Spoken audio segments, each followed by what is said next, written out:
Imagine this. It's pitch black in a medieval village. A tiny hut, no bigger than a garage, holds 10 people sleeping on straw. Kids are snoring. Grandparents are coughing. A cow moos by the fire. In the middle of all this, a husband and wife want to share a quiet moment. Just the two of them. But there's no door to close, no walls to hide behind, not even a curtain. Everyone can hear every whisper, every move. So how did they do it? How did love survive in a world with zero privacy? Stay with me because what you're about to hear will shock you. Welcome back to the channel, History Lovers. Today we're diving into a question that sounds simple but is anything but. How did couples in the Middle Ages find time to be close when they lived in one-room homes packed with people? No bedrooms, no locks, just a crowded, smoky space shared with kids, relatives, and even farm animals. This isn't just a story about love. It's about how people found ways to be together against all odds. From secret tricks to quiet moments, we'll uncover 10 shocking ways medieval couples made intimacy work. If you love learning about the past, hit that like button and let's get started. Let's set the scene. Back in the Middle Ages, most people, especially poor farmers, lived in one-room houses.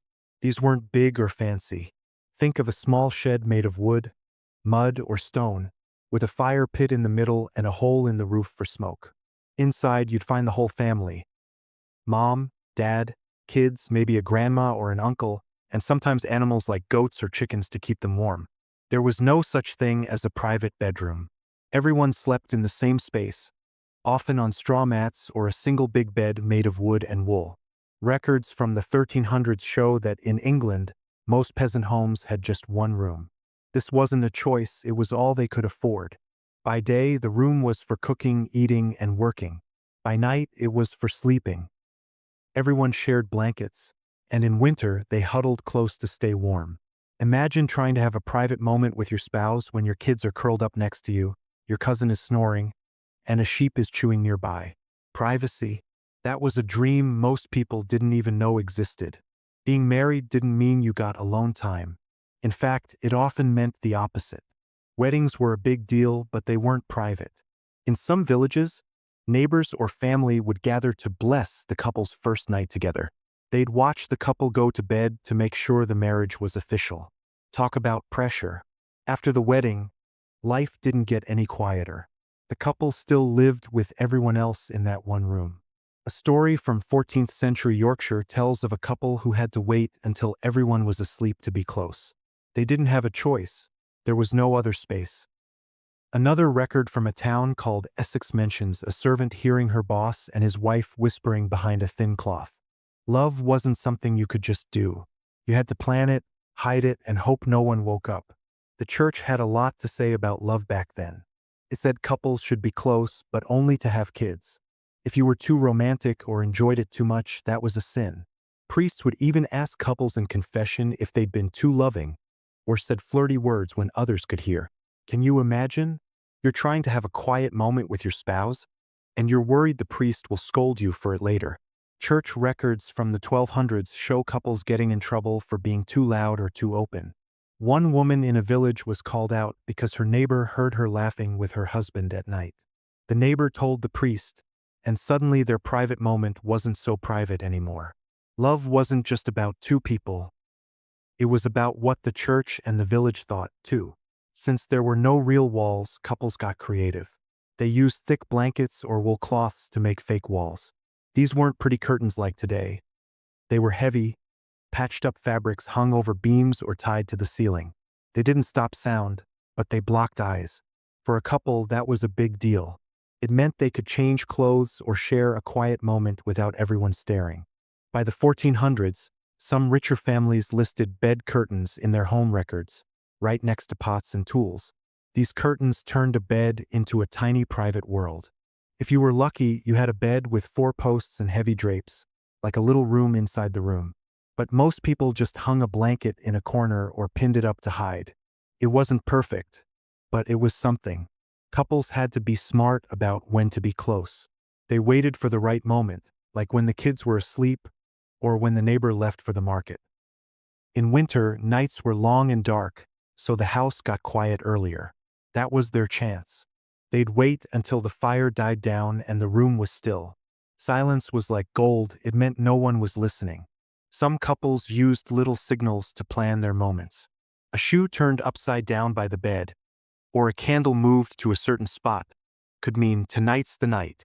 Others sent the kids or servants on errands, like fetching water or feeding the animals, to clear the house for a bit. It wasn't romantic, but it worked. When the house was too full, some couples left. They'd sneak out to places like barns, haylofts, or even the edge of the forest. These weren't cozy spots, think cold, muddy, and rough, but they were private. Church records from the time mention couples getting caught in fields or behind mills. They weren't always doing something wrong. Sometimes they just needed to be alone. One story from the 1400s in Norfolk tells of a couple who hid behind a pile of wheat sacks in a storage shed. Their house was full of guests, so they had no other choice. It wasn't about romance. It was about finding a moment to be together without eyes or ears everywhere. Money changed everything. Poor families had no choice. They lived in one room with no privacy. But richer people, like merchants or small lords, had a bit more space.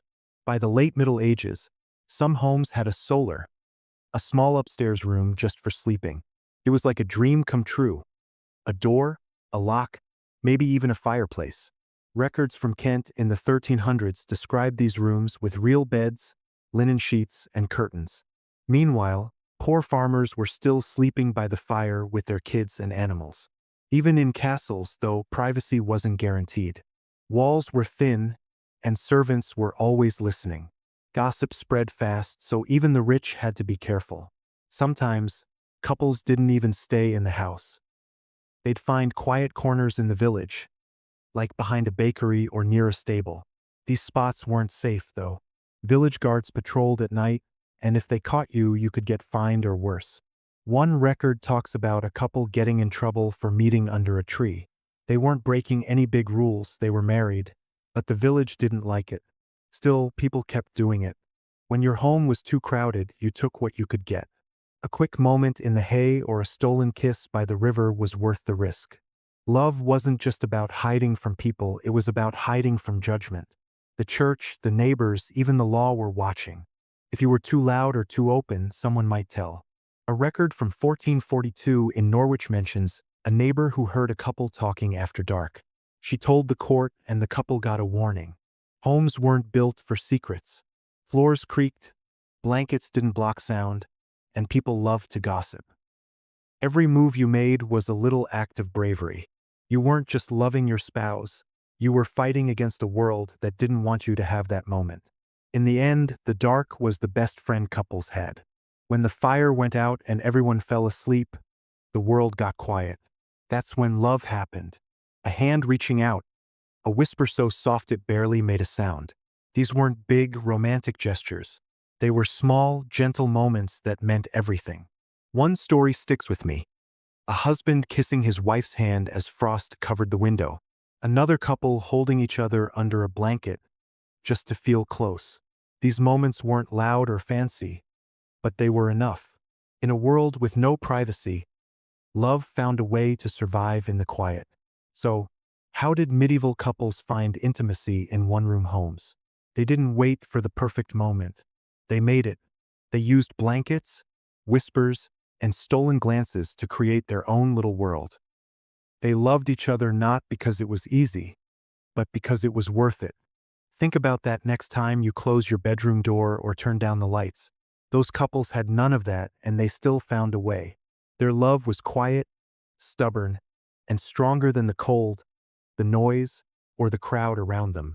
What did you think of this story? Drop a comment below and let me know.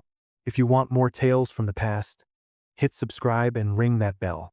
We've got plenty more history to uncover. Thanks for watching, and I'll see you in the next one.